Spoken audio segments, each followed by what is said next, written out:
Today I'm going to be reviewing this NexPow jump starter with air compressor that was recently sent to me by the brand to create a video on.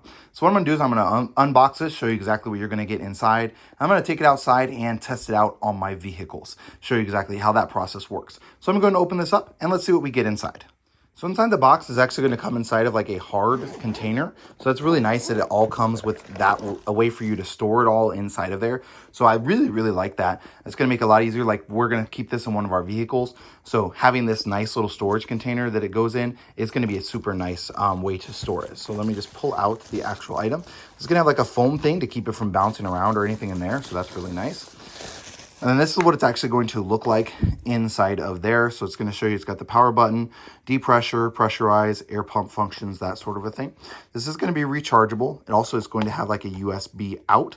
So if you need to use it like as a power bank or something, maybe during a power outage, you can certainly do that as well. Let me go ahead and show you everything that's going to come up in here. So you're going to have the cords that you can use to recharge it or to charge other things from it. You're going to have this, which is going to be for your jumper cables. So if you need to use it to jump start something, then you're just going to connect that. Let's see, looks like it's going to be this side.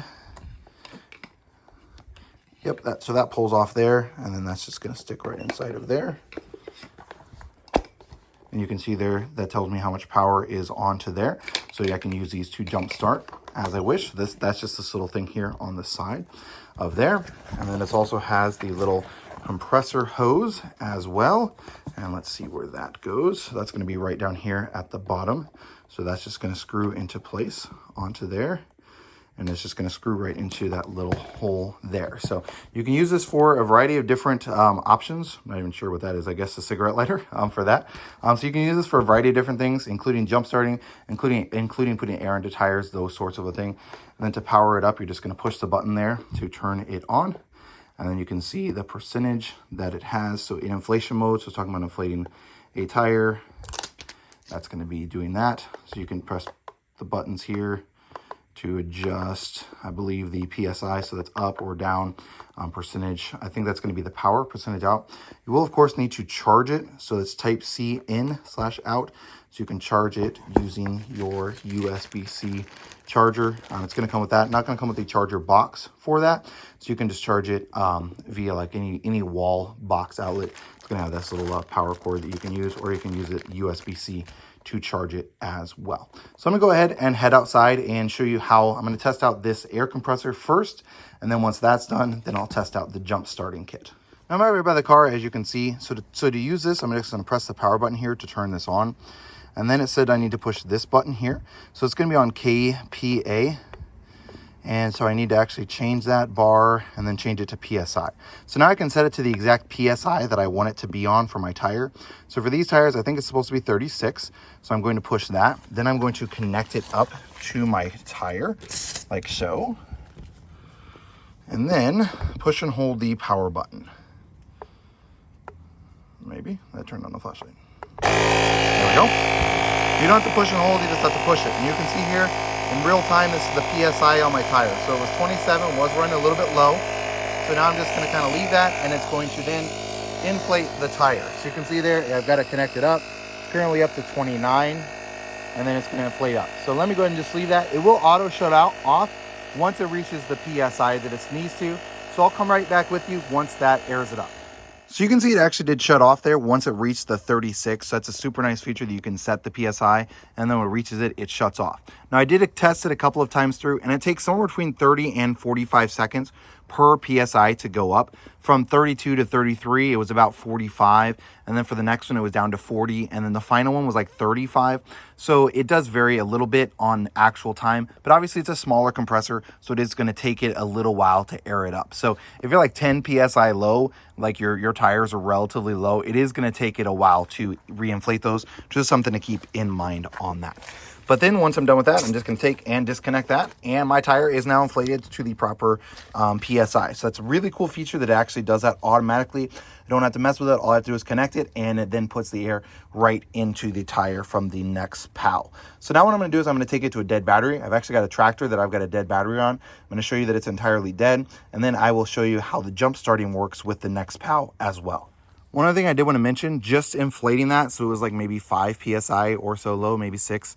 Because I don't think that 27 read was correct at the first, but it dropped this like 20%. So it is gonna. I didn't have it fully charged up, so just something you're gonna want to keep in mind when using this, is it is gonna take a good amount of battery, because it's gonna have to run for a good amount of time to recharge up those, or to use as a compressor. So if you're gonna use it as a jump starter and a compressor, you're gonna obviously need to charge it much more often.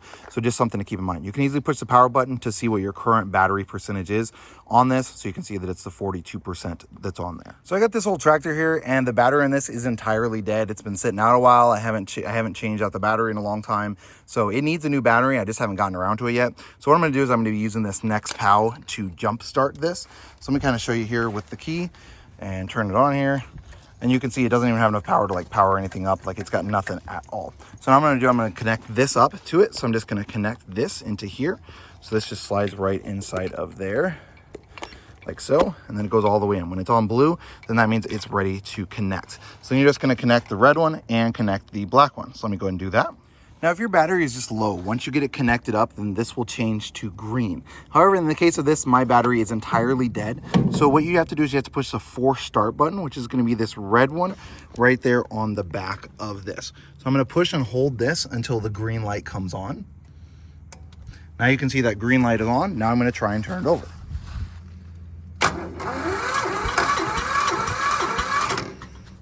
Now, I'm not going to try and start it because I don't have this thing fully charged, and this is a diesel and it's kind of cold out, so it will take a lot to start it. But you can see here that the green light is on, and it did allow it to turn over. So again, I'm going to take these off, and I'm actually going to disconnect this as well. And then now what I'm going to do is I'm going to try and turn it, just so you can tell that this battery is entirely dead.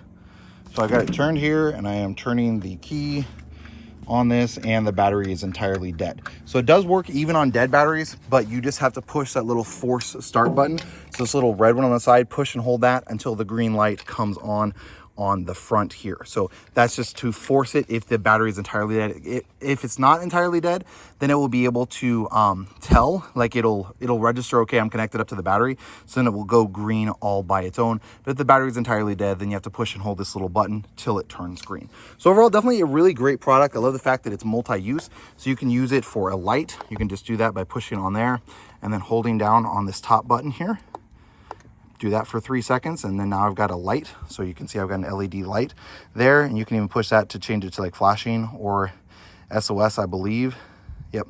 Okay, so you can do that as well. Like if you're stuck on the side of the road or something like that, and you're, need a light, or want to put a light outside your car or something like that. So a lot of really great options with this NexPow. The fact that you can use that as a air compressor for your car, use it to jump start, whatever you need. Really love the options that this has.